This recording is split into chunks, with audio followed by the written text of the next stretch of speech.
नमस्कार, आपका DD news के दूरदर्शन कॉन्क्लेव में आपका एक बार फिर स्वागत है। हम बात कर रहे हैं कितना बदला यूपी, और इस वक्त हमारे साथ जुड़ चुके हैं केंद्रीय मंत्री संजीव बालियान जी। सीधा हमारे साथ भोरा खुर्द गांव मुजफ्फरनगर से जुड़े हैं। तो संजीव बालियान जी, मेरा पहला सवाल जो है आपसे ये है, क्योंकि हम पश्चिम उत्तर प्रदेश की जब बात करते हैं तो इस पश्चिम उत्तर प्रदेश में हम किसानों पे बात करेंगे, जाहिर सी बात है, क्योंकि यहाँ किसान एक बहुत बड़ा फैक्टर है, क्योंकि ये गन्ना बेल्ट है। लेकिन कुल मिलाकर पश्चिम उत्तर प्रदेश में आपके हिसाब से इस पहले चरण के चुनाव में कौन से बड़े मुद्दे हैं जो यहां डोमिनेट कर रहे हैं? बदमाश माफिया शायद कुछ जेल में हैं, कुछ प्रदेश छोड़कर चले गए, तो आप कह सकते हैं कि कानून व्यवस्था आज बहुत बेहतर है पश्चिम उत्तर प्रदेश की। सबसे बड़ा मुद्दा है। दूसरा मुद्दा हमारे यहां था इंफ्रास्ट्रक्चर, सड़कों की दिक्कत थी। 2017 से पहले ग्रामीण सड़कों में गड्ढे नहीं भर पाए हम, और आप देखिए 2014 में हमारी सरकार बनने के बाद शायद पश्चिम उत्तर प्रदेश में एक हाईवे का जाल बिछ रहा है। अभी जिस गांव भोरा खुर्द में मैं बैठा हुआ हूं, अभी गडकरी जी आए थे, एक नया नेशनल हाईवे खतौली से लेकर अंबाले तक इसी क्षेत्र से होकर गुजरेगा, वो डिक्लेयर करके गए हैं। रेलवे पे काम हुआ है, नेशनल हाईवे पे काम हुआ है, और सबसे बड़ी बात है बिजली के क्षेत्र में काम हुआ है। जब हम सुनते थे कि गुजरात में 24 घंटे बिजली मिलती है तो हमें विश्वास नहीं होता था। आज हमारे यहाँ 18 से 20 घंटे गांव में बिजली है, 24 घंटे शहर में बिजली है।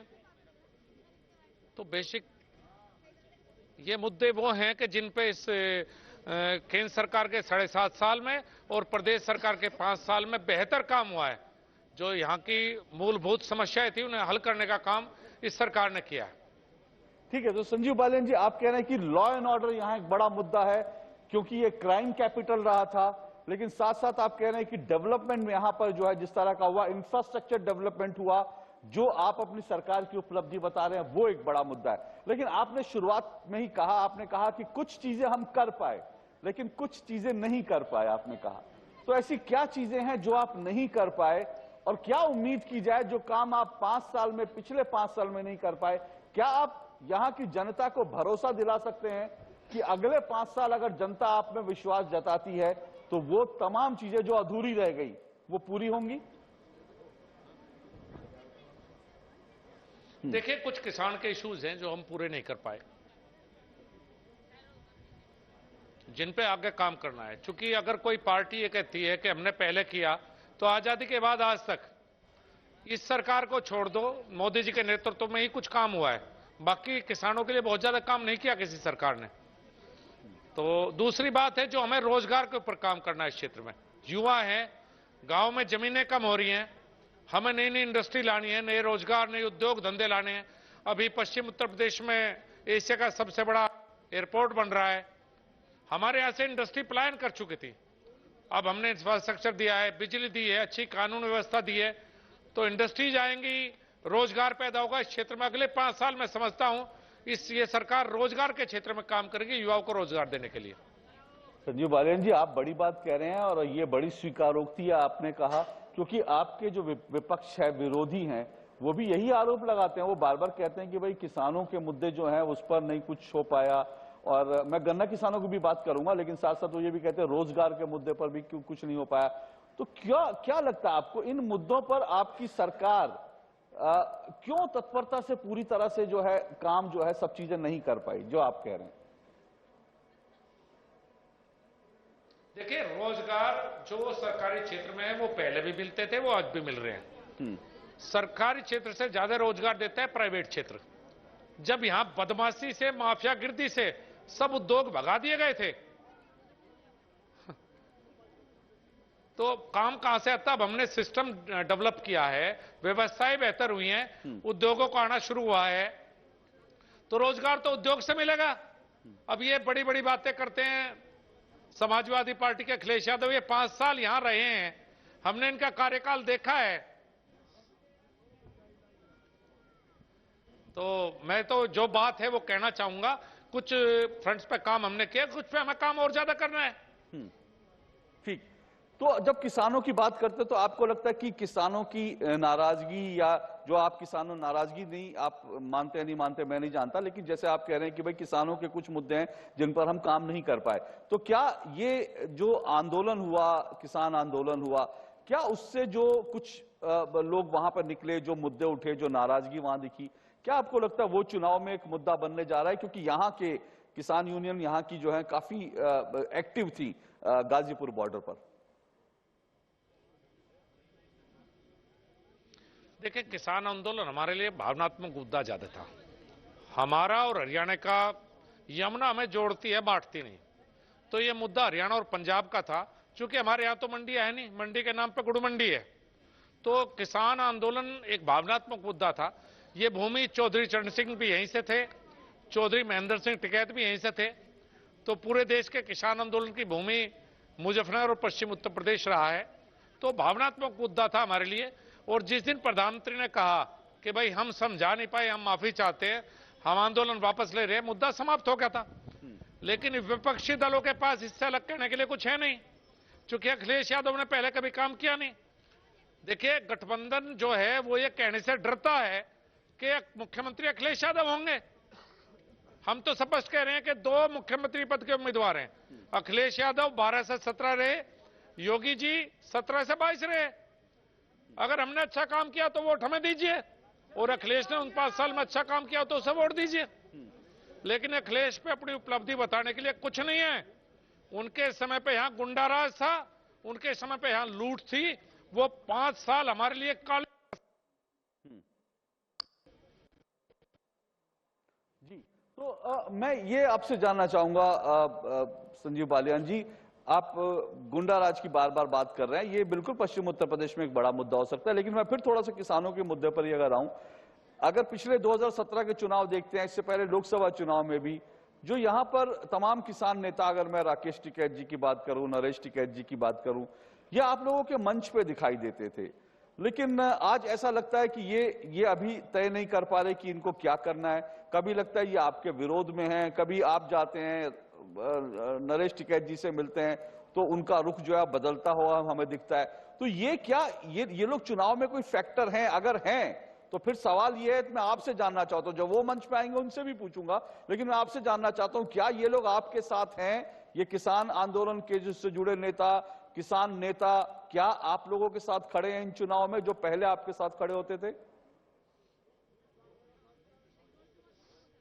देखिए, मेरा और टिकैत परिवार का दूसरा रिश्ता भी है। मैं जिस खाप से आता हूं, मेरी खाप के चौधरी हैं नरेश टिकैत। किसान नेता होने के साथ साथ वो खाप चौधरी भी हैं। वो हमारा एक रिश्ता है, एक परिवार का रिश्ता। आंदोलन हो, मतभेद हो सकते हैं, लेकिन वो रिश्ता पहले भी था, आज भी है और आगे भी रहेगा। जहां तक बात है उनकी चुनावी राजनीति की, चौधरी महेंद्र सिंह टिकैत के समय से ही किसान यूनियन अराजनीतिक रही है, और इस बार भी उन्होंने कहा कि वह राजनीतिक है। किसान यूनियन से जुड़े हुए लोग, जिसकी इच्छा है वो हमें वोट देगा, जिसकी इच्छा है वो दूसरी तरफ वोट देगा। सब वोट देने के लिए स्वतंत्र है। तो मेरा उनका रिश्ता अलग है, राजनीति अलग है। ठीक है। और अगर मैं रिश्तों और राजनीति का जो आप बात कर रहे हैं, अगर इसमें मैं जयंत चौधरी जी को ले आऊं, आरएलडी, क्योंकि आरएलडी के साथ भी जो है आप लोग लगातार पिछले कुछ समय से कहते रहे कि हमारे रिश्ते हैं, और उनका सही जो परिवार है जयंत चौधरी जी का, आप तो जयंत सिंह वो लिखते हैं, जयंत चौधरी, जयंत सिंह, वो आप कहते रहे कि रिश्ते जो हैं आपके साथ हैं, लेकिन वो तो ये कह रहे हैं कि बीजेपी के नेताओं को चर्बी ज्यादा चढ़ गई, उनकी चर्बी उतारनी पड़ेगी। ऐसे शब्दों का इस्तेमाल उन्हें नहीं करना चाहिए। और दूसरी बात, वो के लिए वोट मांग रहे हैं, अखिलेश यादव को मुख्यमंत्री बनाने के लिए वोट मांग रहे हैं ना, खुद तो वे कुछ बन नहीं रहे। तो मैं तो यही कहूंगा, ये निर्णय क्षेत्र की जनता करेगी, उन्हें अखिलेश यादव दोबारा चाहिए चाहिए। समाजवादी पार्टी लोकदल के सिंबल पर अपने उम्मीदवार लड़ा रही है और फिर चाहती है कि वोट दें लोग। ये गठबंधन हवा का है, दिल्ली का है, लखनऊ का है, जमीन पर गठबंधन नहीं है दोस्त। तो क्या ये चुनाव ये भी तय करेंगे कि पश्चिम उत्तर प्रदेश का जाट जो है, क्योंकि जाट यहां पर बहुत एक बड़ी ताकत है, वो जाट किन के साथ है, क्या ये चुनाव तय करेंगे? क्योंकि जयंत ये दावा कर रहे हैं कि भाई जाट तो अब उनके साथ हैं, और अखिलेश यादव कह रहे हैं कि जाट और मुस्लिम कॉम्बिनेशन बनाएंगे। तो क्या ये तय करेंगे कि जाट किसके साथ है? 14 में हमारे साथ थे, 17 में हमारे साथ थे, 19 में हमारे साथ थे। और ये जो जाट और मुस्लिम की बात है ना साहब, इसमें ये बात वो ना करें तो बेहतर है। ना तो अखिलेश यादव का वो हम भूले नहीं है जो 6250 लोगों पे मुकदमे थे, 15 साल का बच्चा जेल में था और उसका 85 साल का बूढ़ा दादा जेल में था। ये अखिलेश यादव के भेजे हुए थे। हम ये नहीं भूल सकते। ये गठबंधन वहीं बनाए, कामयाब नहीं होंगी उनके चाल। ये गठबंधन ना बने इसीलिए आप लोग बार बार कवाल जो कांड हुआ था, जो दंगे हुए थे, कैराना से जो पलायन हुआ था, क्या इसीलिए आप लोग इसको बार बार याद दिला रहे हैं? क्यों ना दिलाए भाई, जिनके मरे हैं उनके याद आएगा, जिनके जेल गए हैं उनको याद रहेगा। अखिलेश और जयंत तो हमारा पता लेने आए नहीं थे ना, उन्हें कभी ये पूछा कितने लोग जेल में। वो तो हेलीकॉप्टर से आते हैं, चुनाव में हाथ हिलाकर चले जाते हैं। हम किसान के बच्चे हैं, वो जमींदार हैं साहब। हम तो पैदल घूम रहे, कीचड़ में मेरे जूते सने हुए हैं, और वो हेलीकॉप्टर से बस के ऊपर से हाथ उठाते हैं। तो भाई वो चुनाव में आए हैं, फिर अगले चुनाव में दिखाई देंगे। हमें तो यही भोरा मुंड भर में घूमना है, पहले भी घूमते थे, आगे भी घूमेंगे। आप तो घूम रहे हैं, लेकिन कई जगह से ऐसी खबरें आ रही हैं जो मीडिया में भी लगातार आ रही हैं, बीजेपी के कई जो विधायक हैं उनको गांव से भगाया जा रहा है, इस तरह की लगातार मीडिया में कुछ खबरें आ रही हैं। आप मजबूती से खूंटा गाड़े हुआ है, वो हमें दिख रहा है, लेकिन क्या विधायक बीजेपी के जो तमाम हैं, क्या वो पूरी तरह से जाकर इस इलाके में प्रचार कर पा रहे हैं? क्या मतदाताओं से मिल पा रहे हैं? देखिए, हर गांव में भारतीय जनता पार्टी के कार्यकर्ता भी हैं, समाजवादी पार्टी के, लोकदल के भी हैं। हम चाहते हैं चुनाव प्यार से हो।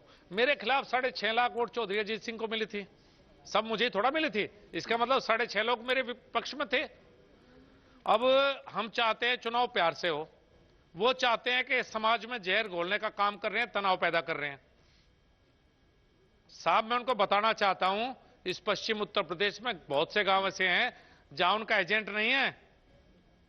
हमें मजबूर ना करें, चुनाव को प्यार से करने दें।